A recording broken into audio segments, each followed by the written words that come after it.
On va parler un petit peu de la communication des clubs de Top 14. C'est dans la chronique de Philippe. Ça vaut beaucoup d'argent, ça. Ne vous excusez pas, ce sont les pauvres qui s'excusent. Quand on est riche, on est désagréable. Money, money, money, must be funny in the rich man's world. Ça te va, Philippe, comme introduction? C'est un peu fait par la pépite, c'est pas trop mal quand même. Ouais, c'est pas trop mal, mais bon. Il y a mieux. Ça met moyennement en valeur votre serviteur. Et par rapport à la com, là, je pense que la FFR et notamment Bernard Laporte a de quoi faire là. Du coup, qu'ils puissent pas aller en Irlande quand même. Non, mais c'est vrai que c'est ça le sujet. Là, au niveau de la com, il a de quoi faire. La communication des clubs de Top 14, et même de Pro D2 qui communiquent de plus en plus et de mieux en mieux. Ça répond à quel besoin actuel? Assez simplement, le rugby aujourd'hui a un problème d'audience et d'élargissement de son audience et de son cœur de cible.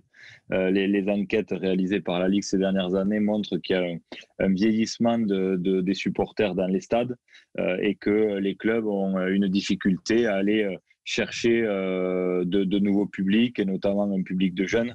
Ça s'explique par plusieurs choses. Ça s'explique par une équipe de France peu séduisante depuis une dizaine d'années, un manque de tête d'affiche qui donne envie à des jeunes de se mettre au rugby. Ça corrobore les chiffres de la perte de licenciés, notamment au niveau national.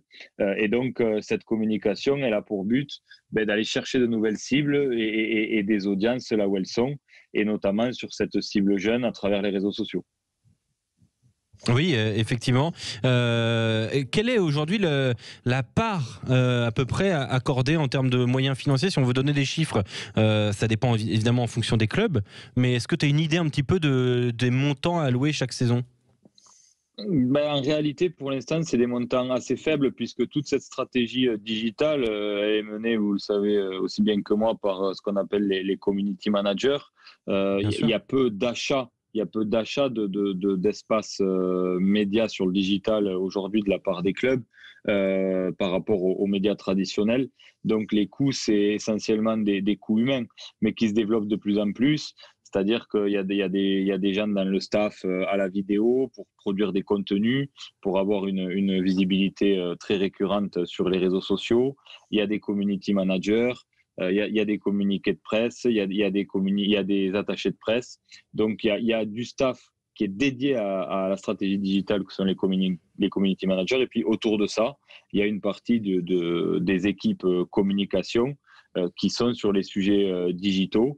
Parce que l'objectif est assez simple, je le disais, c'est aller chercher de l'audience avec le but final qui est de la monétiser, c'est-à-dire d'en créer des sources de revenus pour les clubs. Oui, et alors là, c'est pas une idée de source de revenus, mais bien de belles promotions. On a vu la prolongation de Saïd Irech à Brive et une vidéo quand même assez exceptionnelle, Philippe, avec Alain Penaud, qui parle des valeurs de ce club briviste, qui est quand même un club où il y a des valeurs ancrées historiquement. Et tout est parti de là, d'ailleurs, de faire cette chronique aujourd'hui avec toi. Qu'est-ce que tu as pensé de cette vidéo-là et de cette communication de la part du CABCL? Je l'ai trouvé extrêmement réussi parce que c'est d'abord à l'image de ce club. Ce qui est important, je crois, pour les acteurs en termes de communication, c'est de rester fidèle à son ADN et de ne pas chercher à tout prix à faire le buzz pour aller justement capter cette audience. Et ce que j'ai trouvé intéressant cette semaine du côté de Brive, c'est vraiment ce qui respire l'ADN de ce club. C'est d'une sobriété importante, c'est à la fois fort dans les messages, c'est humble, il y a des mots forts. Ça, c'est aussi l'occasion pour le club de mettre à l'honneur un joueur qui a beaucoup donné pour le club et qui continue à faire grandir cette équipe. Mais le pari est réussi, vous savez, parce que je pense que l'objectif de départ, c'était vraiment de rendre hommage à Saïd Irech et de faire un petit coup de promotion. Mais en réalité, ça permet aussi d'atteindre le but final, c'est-à-dire d'avoir eu beaucoup de relais, d'avoir fait parler du club et derrière tout ça, en faisant parler du club et en ayant une exposition médiatique importante de la part du club, de dire à ses sponsors, vous voyez, le CAB occupe l'espace médiatique et on joue notre rôle et puis on est capable sur des actions de communication de se hisser au niveau des plus grands clubs français qui ont sur le papier une marque et une image plus forte que la nôtre. On a vu aussi, avant une question de Juju du 34, qui est notre auditeur héroltais, on a vu aussi la Fédération française de rugby mettre un peu les bouchées doubles sur la communication. D'ailleurs, on la remercie parce que c'est vrai que que ce soit sur les réseaux sociaux ou même sur YouTube, il y a énormément d'accès pour les supporters avec des entraînements filmés, des interviews. La conférence de presse de Fabien Galtier était en direct sur YouTube avec les gens qui interagissaient. Voilà, moi je trouve que c'est très intéressant de voir aussi ce rugby qui se professionnalise, alors avec un peu de retard, mais qui prend quand même le bon chemin. Oui, c'est intéressant. Et puis, bon, c'est fait d'abord directement parce que les acteurs en ont pris conscience, mais c'est aussi fait à la demande des sponsors. Aujourd'hui, ils veulent communiquer à travers le club sur les réseaux sociaux parce que ça a un impact très fort. Et parce que contrairement à la communication traditionnelle, à la visibilité dans le stade ou sur les maillots, le digital permet de beaucoup mieux mesurer l'audience et l'impact qu'on peut avoir en termes de cibles touchées. Et puis pour vous donner un exemple, je discutais tout à l'heure avec les communicants du Stade Toulousain, mais ils ont fait un très gros travail de communication, je ne sais pas si vous avez vu ces dernières semaines, exclusivement digital, sur la promotion et le teasing autour d'un maillot spécial fait avec l'ESA, l'équipe spatiale qui est basée à Toulouse. Avec Thomas Pesquet, notamment. Avec Thomas Pesquet. Et donc, ce travail digital, ce buzz, a permis de générer une attente incroyable. Ils ont sorti une ligne de produits, de maillots et de t-shirts à 15 000 exemplaires qui ont été sold out en 15 jours.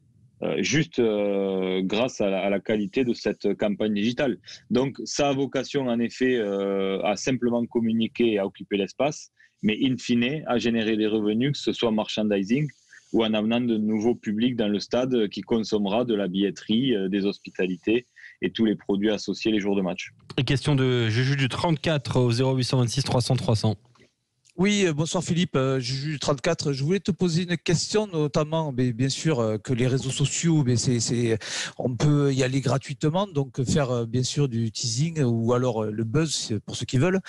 Je voulais savoir les médias du futur pour les clubs du top 14, quels seraient peut-être les nouveaux médias du futur, et surtout pour avoir plus d'interaction avec les supporters et partenaires, parce que peut-être avec le Covid, voilà, il y a pas de supporters, ils essayent par le média et la communication d'Internet de donner, on va dire, une valeur à leur club et à leur équipe, donc et à leurs partenaires, c'est important. Et à leurs partenaires surtout, parce que voilà, ils ont plus de visibilité peut-être quand ils sont pas sur les loges ou autres. Donc quels seraient un peu les futurs médias ou pour l'interaction dans les stades ou dans les clubs et surtout Philippe. dans les médias et les réseaux. Alors il y a quelques sujets stratégiques. Un sujet il va falloir qu'on fasse vite parce que ça a repris à Toulouse. Un sujet qui a bien pris Sud Radio, c'est Twitch, parce que Twitch ça permet d'être très fort sur une audience très jeune. Donc ça va être un sujet sur lequel les clubs vont être obligés de se mettre. Et puis après, une stratégie digitale pour essayer de faire de l'activation, on va dire, hors physique. Et notamment, il y a une initiative qui est intéressante qui a été menée par la Fédération française de rugby pour le match contre l'Irlande ce week-end. Ils ont créé une espèce d'immense loge digitale pour laquelle j'ai reçu une invitation. Je vais voir ce à quoi ça ressemble. Mais l'idée, c'est de faire du networking et de se rencontrer comme si on était finalement dans une loge au Stade de France, chacun en visio. Donc, je verrai le rendu de tout ça, mais en tous les cas, c'est ce genre d'initiative qu'on peut voir émerger demain. Voilà. Et bien voilà, merci beaucoup Philippe.